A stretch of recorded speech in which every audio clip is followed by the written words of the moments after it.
the way that it's supposed to go, but it's not. It's actually upside down. It goes like this. Okay? You want to sit on this side? It goes like this, okay? So, what is this bone? Sternum. What's the top? Manubrium. Come on, Brittany. And this is the body. What's the manubrium? Briun.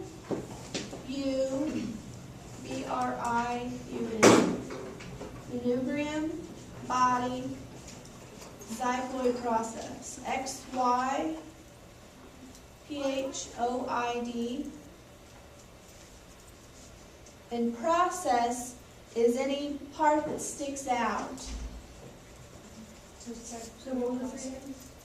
Process. Is that what you asked? My ears are clogged, I can't hear. PROCESS. And that's anything that sticks out? Any part of a bone that sticks out, because I'll go ahead and show you this. What? Since there was one on the head. That's right. Right here. This is a process. See that sharp little bone that sticks out? That's another example of a process. And here's another one.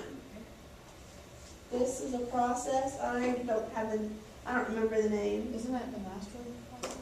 That's what this one is, I believe. But I don't remember what that one is. Alright, so you don't have to know these. I'm just showing you an example. Okay? So, xiphoid process. When it breaks, if you're doing CPR, a lot of times, if you're doing it correctly, most of the time it breaks. Body. Alright, and it goes like this. A lot of times people put it like this because, kind of feels right, but it's wrong. It goes like this. Small end up. So, the first, how many? 7. Very good. What are they called? What? True ribs. The first 7 ribs are called true ribs. Why are they called true ribs, Cheyenne? Because the other ones, they go off of one rib, and then those ones don't. They're called true ribs because they connect directly to the sternum. The cartilage connects directly to the sternum. And then why? Why is there cartilage? Why is it not bone connecting? So when you breathe, your lungs can expand. That's right.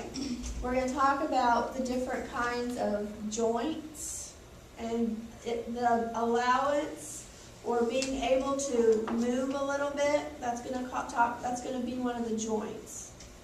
All right. Go ahead. What happens if it breaks? Like if someone lives and that thing breaks?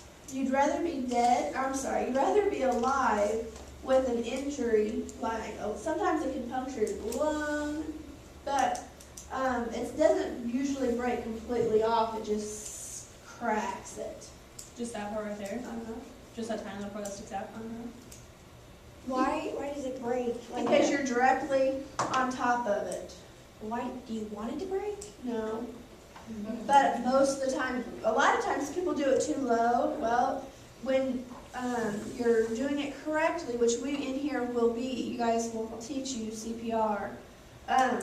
But in case you want to go work in a hospital, everybody has to be CPR certified for most hospitals. Anyway, you're doing CPR, you have to give a lot of pressure. You're beating for the heart. So that would have to hurt so bad. You'd rather be alive with an injury than dead. You're probably not. Oh, I hope you're knocked out Oh, when yeah, you're doing true that. CPR. Yeah. Well, CPR, your heart's not. That's what it is. Your heart's not beating. Your blood. You've got to keep that blood flowing. Well, your heart's over here, so why do they do Well, it right it's here? more. It's not. Well, I mean, it's It's here. more in the middle, like right in here. So, because if you do it right here on top of here, you're not going to be able to do the movement. Okay? All right. So, if there are 7 true ribs, then there are 3 false ribs. Why are they called false ribs? The cartilage connects to. the cartilage does not go directly to the sternum. It kind of collects here. And I think that these examples, both on here and on our skeleton, they did a very nice job. You can clearly see that these three do not go directly. They meet up. Okay, these you can see they go straight on, directly to the sternum. But these three collect and then join. Does that make sense? You guys can see that? All right. So if you guys want to touch, feel that, pass it down, please. All right, so this is the femur. A lot of times, would this be easier if I did it in order, or just pick a bone and then talk about it? If you can stay towards, like, really Honestly, closer it to would be each like other. easy to start from the head. and Okay, that's a great idea. What? Huh? That's fine, I'm sorry. Sorry, guys, I should have been more prepared. All right, so the skull. We've really kind of already talked about. You guys remember what this bone is here? Frontal bone, very good. Frontal, okay? How about the two sides? Parietal, good. Do what? No, if it works for you, I want it to work for other people. Go ahead. No, because like I remember like frontal, because the parents are usually in the middle, you know. Oh, okay, that's great. Wait, what's the middle? Parental? I say like parental because it's like your parents are in the middle. But where's that? Right here. Don't get the parietal confused. The temporal, you put your finger on your temples, that's your temporal bone. That's how that got named, because of its location. What is it again? Temporal. Temporal bone. And there's the same one on this side. Okay, so if you put your fingers there, you can remember that's your temporal bone. If you go up from that, that's your parietal. What's the parietal? Sorry. That's okay. Put your finger on your temples. Okay. Okay, that's your temporal bone. Now, go up. That's your parietal bones. There are two parietal bones. And it's your frontal bone? Frontal. I think of the lobes to location. That's right. And then where's the parental bone out again? Parietal. Sorry, I Oh, don't wait, know. you know these. Parietal. We scoot back. Since. Sorry. No. Now she has me all confused. I'm sorry, I don't know how to confuse Go on, I have Do to you need to start, move up? She knows these. Do you need to? I have to start over, because I'm sorry. It's all right. it's all your fault, I Bailey. wrote They had to start over for me too. Sorry. Still. All right. What's this one? Frontal. Parietal. temporal. Temporal. Good. Back here. Down here is your occipital lobe. How do you spell that? You guys haven't seen these before, have you? Like a few times. I've seen other things over in Matthews.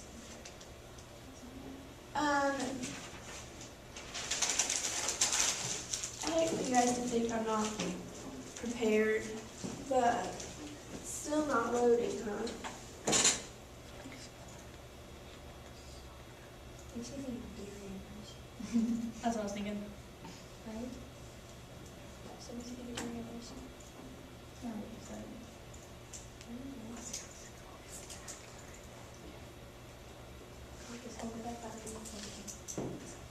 I think this has everything. Ready? Alright.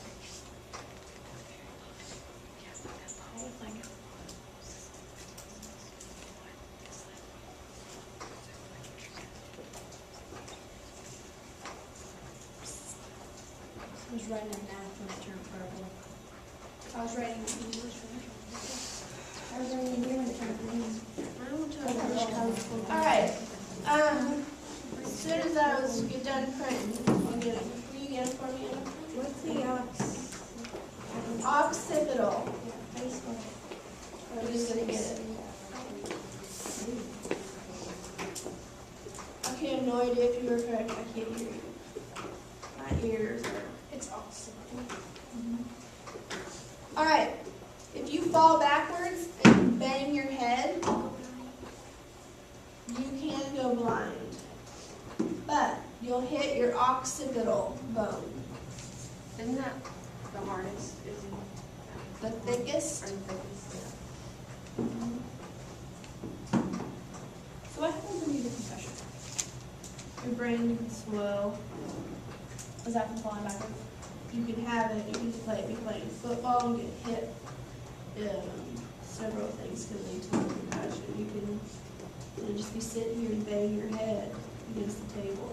My friend fell off a horse and she has a concussion. Yeah. You can get hit in the head. I think you're gonna hit her or take you down. Yeah, it seems like that. Your head is I like, was thinking it was gonna fly off and hit me, and I was like, oh great. wanted to show you the thickness. How, the front is a little bit thicker than the temporal. The temples are here, but you can kind of see where it's the thickest. And then the front is a little bit thicker, but actually the whole back side is thicker. You don't have to know anything inside here. You're welcome.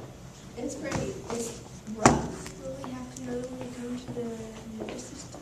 The lobes? Nope. Yeah, the lobes you will, but not, there's, if you guys, when you get to college, got some dirty ways to help you remember stuff in there. So if you need help when you get to college, you just give me an email or shoot me a phone call. Oh my gosh. So I went to this lady's house and she went to, I was talking to, never mind. But anyways, I was at her house and she was trying to be a doctor, and like she had some stuff and she had flashcards, and some of the stuff she was going over is some of the stuff we were going through, and so I like brought up some like fun facts. I was so proud of myself. Good. Thank you. Very happy. Take one and pass it around, please. One of my You friends, stick one in the binder. I can't get it open. You can hand me one of my one. friends is in anatomy and going over the skin layers and stuff, and I was like, Carl, that's great sex skin. She's like, what? And I was like, those are the layers of skin. She's like, there's not one called sex or game. I was like, I know, each letter stands for a layer of skin. And she's like, Yeah.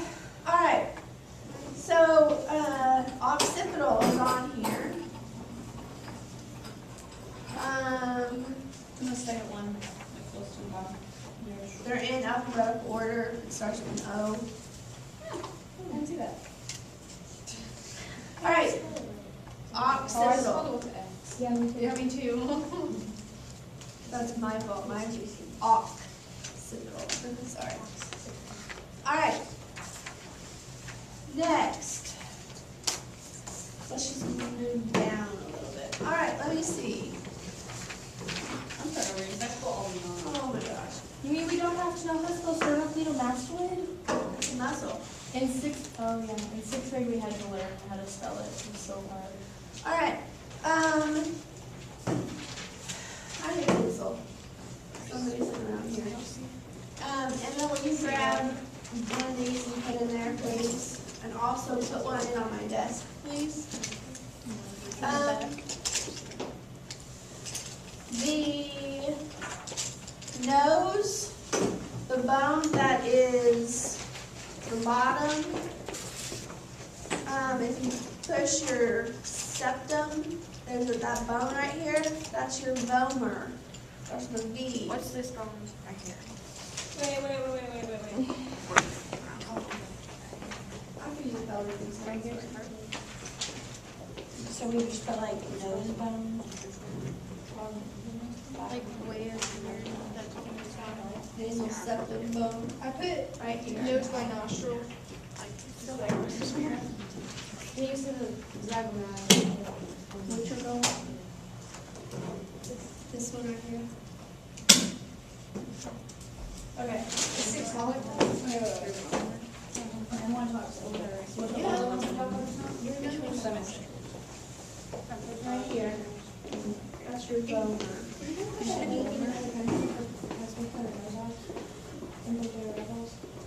All right, we talked about xiphoid process, we talked about sternum, body, manubrium, body, xiphoid process. We did occipital, What are floating ribs? frontal, we talked about true ribs. Hey, is floating ribs the ones that don't connect? There are, no, No. remember, there are 7 true. This is the 7th. There are 3 false. And then there are 2, would you grab the skeleton, please? 2 floating, because they do not connect to the sternum at all. Will you show us where the floating ribs are? That's right. There are 2 floating. I don't know if the camera can see. These 2, sorry, that do not even go all the way around. Those are floating ribs. Okay? 7 that connect, 7 true, 3 false, 2 floaters. Oh, I messed up again. Ah. All right. Well, we're gonna keep moving. All right. What else have we done? Anything else on this paper? What is your patella? Because I'm thinking it's like Kneecap. on your head. Nope, kneecap.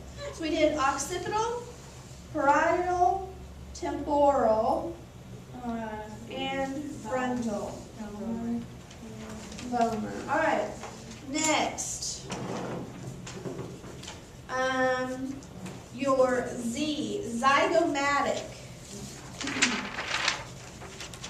I want you to know that your cheekbones, where you put blush, that is your zygomatic bone. So, like the not technical way, it's like your cheekbone?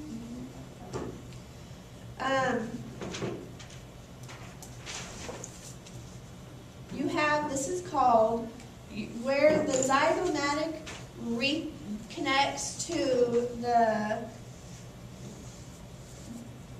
part of the face, I don't know how to say this. Or the mandible? No. This is your zygomatic. Hey guys, everybody look up here, please. This is your zygomatic. Over here is your temporal. The 2 bones meet. That's your zygomatic arch. So would that be like how people call your cheekbone? That's your zygomatic. Yes. But I want you to know zygomatic arch. So add that in. But that's where it meets, right? Zygomatic arch is where your zygomatic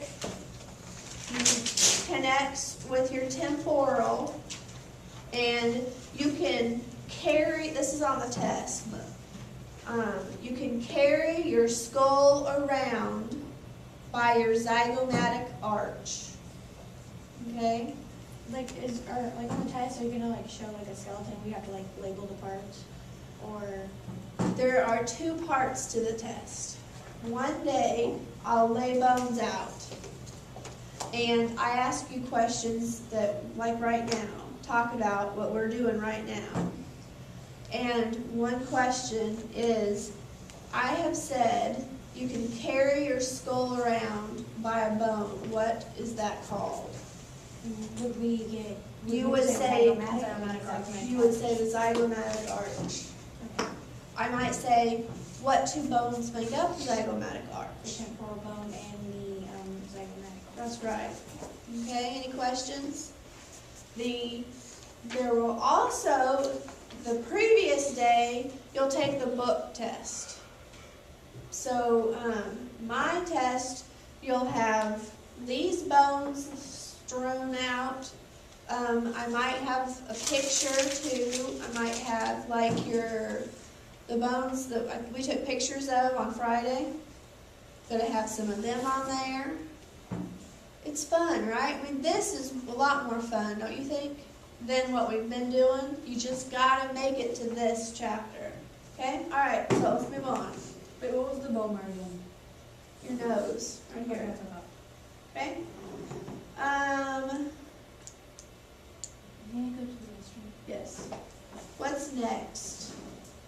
And nasal?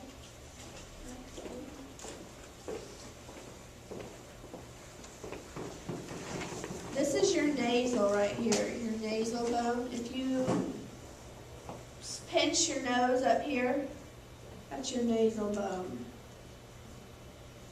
Is it true if you break your nose, it gets bigger? I don't know. I broke my nose twice. I broke mine once. Whenever you have a break, whenever you have a break in a bone, it gets stronger right there. So maybe that's why. I don't know. All right, next. Let's do maxilla. Your maxilla is in what holds your upper teeth. So your top jaw, or top jawbone, is right there? Holds your top teeth. I don't know. You know these, Ashley? I've never heard of this before. But you didn't have this.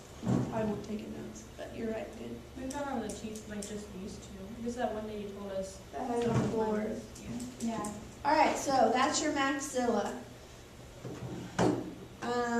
Your mandible is next. And Casey, can you hand me that skull, please? Thank you. So, for the test also, I'll have one that says you carry your skull around. There will be another question that says, this is how you can carry your skull around by this bone, zygomatic arch. You can carry your mandible around without carrying your whole skull around because this bone comes off. So I'll say, what bone can your dog carry around, your dog chew on?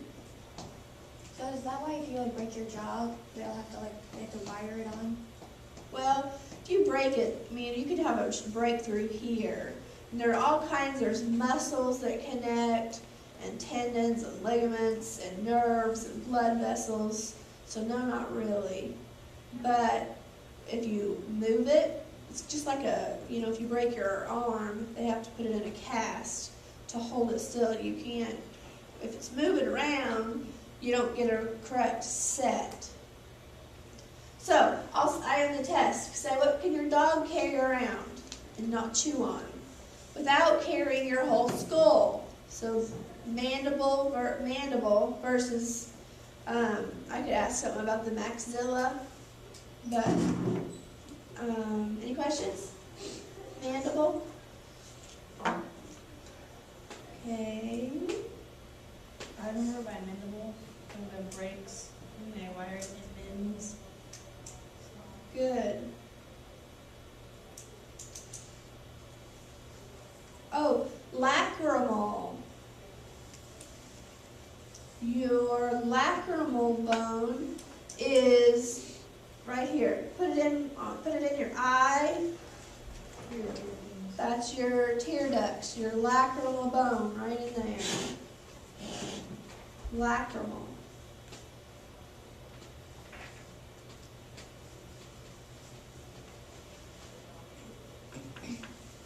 Are most of our bones in our head? Like, are most of the different ones, like, in our Do head? you remember that slide where it's talked about 22 bones making up the skull? Yeah, I think so. You have a ton of bones in your hand though too, don't you? What? 22 out of 206. 206. That's the test question. Good. How many bones are there in the body? Hey, you guys know Hannah Montana made a song about the bones? I didn't. Yeah. And then, why is it dirty? No. Why are you laughing like that? Because it's Hannah Montana. Because Hannah and it's not Montana. about bones. Usually it's about she had a good day or. Breakups and boys and. Okay. Ice cream. All right, your hyoid bone. Hyoid is on the skeleton, scully. Hyoid is the only bone that's not connected to anything, another bone. Where's that? Right here, under the, kind of behind the jaw. It's the one that if you get hung, the bone snaps. It actually connects, it is connected to the tongue. The hyoid is connected to the tongue.